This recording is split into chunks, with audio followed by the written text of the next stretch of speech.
الله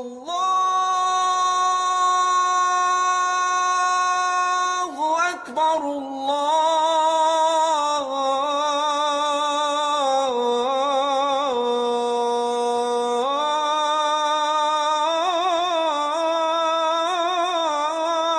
أكبر لا إله إلا الله.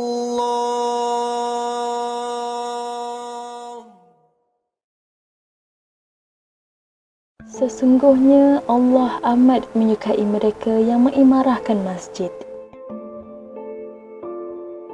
Buktinya, firman Allah dalam surah At-Taubah ayat ke-18 yang membawa maksud, moga-moga mereka yang mengimarahkan masjid dan rumahku termasuk dalam golongan yang diberikan petunjuk.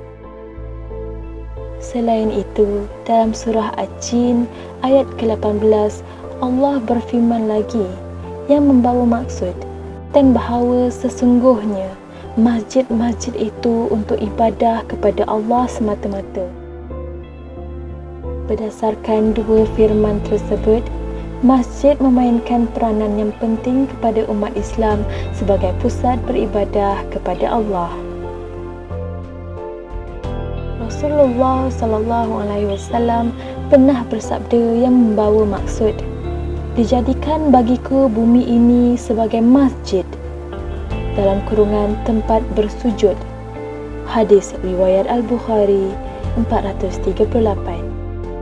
Dengan berpegang kepada hadis Rasulullah tersebut, Tan Sri Rashid Hussain, pengasas kumpulan Bank RHB, telah mewakafkan sebuah tanah yang seluas 4.5 hektar untuk membina sebuah masjid yang diamanahkan kepada Majlis Agama Islam Negeri Sembilan, Mainz.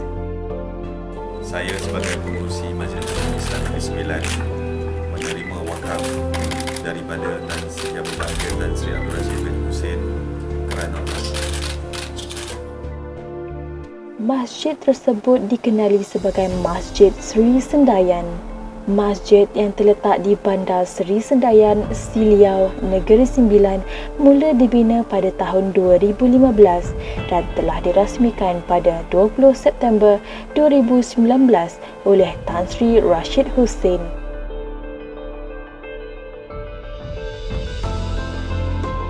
Masjid ini merupakan masjid ketiga yang telah diwakafkan oleh Tan Sri Rashid Hussain selepas Masjid Aisyah di Langkawi dan Masjid Hussein yang terletak di Seremban II.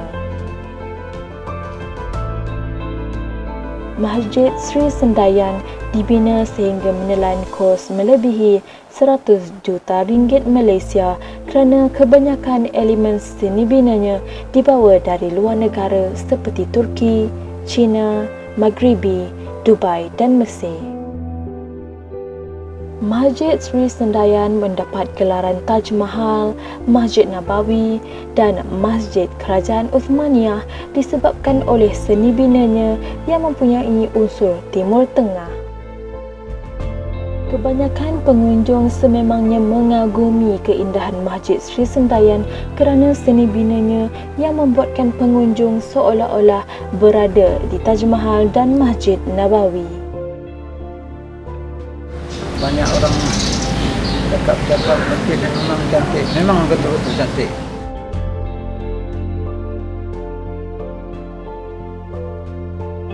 Ni kali pertama saya datang sini setelah dah dengar Masjid Sendayan ni cantik apa semua. Memang cantik gila macam apa yang diorang cakap tu. Sukalah tengok masjid ni, dia punya apa ni, dekor dia punya tempat mi uduk semua memang cantik. Jika dilihat daripada sudut hadapan masjid, dengan sekali pandangan, masjid ini kelihatan seperti Taj Mahal. Berikut merupakan temu bual bersama Bilal Masjid, Ustaz Anas yang turut memperakui perkara tersebut. Seni bina dia orang kata sangat unik lah. Banyak mengambil idea-idea daripada negara-negara luar. Contohnya macam seni bina daripada luar tu sendiri, kalau kita tengok Kalau daripada jauh, kalau daripada pintu masuk tu kita dapat tengok dia macam Taj Mahal.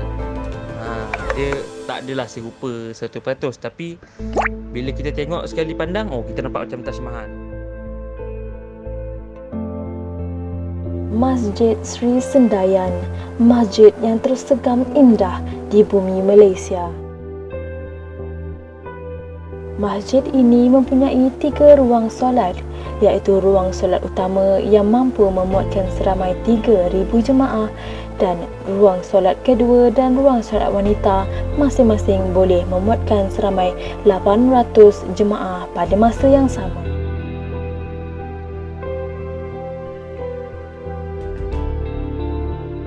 Masjid yang dibina dengan kos yang sangat tinggi telah menjadi salah satu masjid kebanggaan masyarakat Negeri Sembilan kerana seni binanya yang mengagumkan. Antaranya yang boleh saya katakan, lampu chandelier Masjid Sri Sendayan ni disupply oleh supplier yang sama yang menyupply lampu chandelier ke Masjidil Haram dan juga Masjid Nabawi. Dan juga terdapat beberapa seni bina kat dalam tu lah yang menampakkan masjid ni macam Masjid Nabawi. Walaupun saiz dia tak sama, tapi bila kita masuk, kita punya first impression, orang kata first impression tu kita rasa macam kita sekarang macam ada dekat masjid luar negara. Itu yang istimewa dia lah daripada seni bina dia. Selain itu juga, bahagian dalam kubah di ruang solat utama masjid diperbuat menggunakan kertas emas 24K. Manakala tulisan kaligrafi yang terdapat pada masjid ditulis dengan menggunakan tangan oleh Sheikh Hassan Salabi dari Turki. Masjid ini juga mempunyai pintu yang diukir dan diimport dari India. Selain mempunyai 3 ruang solat, masjid ini juga mempunyai pejabat pentadbiran, bilik kuliah, perpustakaan, dewan serbaguna, bilik pengurusan jenazah, dewan makan dan 6 unit rumah kediaman petugas masjid.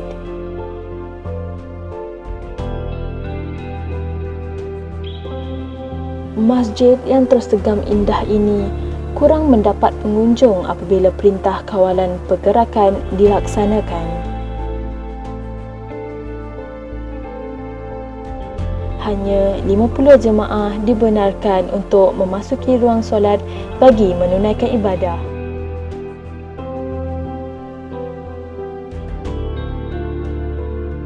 Walau bagaimanapun, Ustaz Anas menyatakan dengan harapan setelah habisnya PKP, segala aktiviti kunjung-mengunjung sama ada rasmi maupun tidak rasmi boleh dilaksanakan dan seterusnya dapat mengimarahkan semula Masjid Sri Sendayan.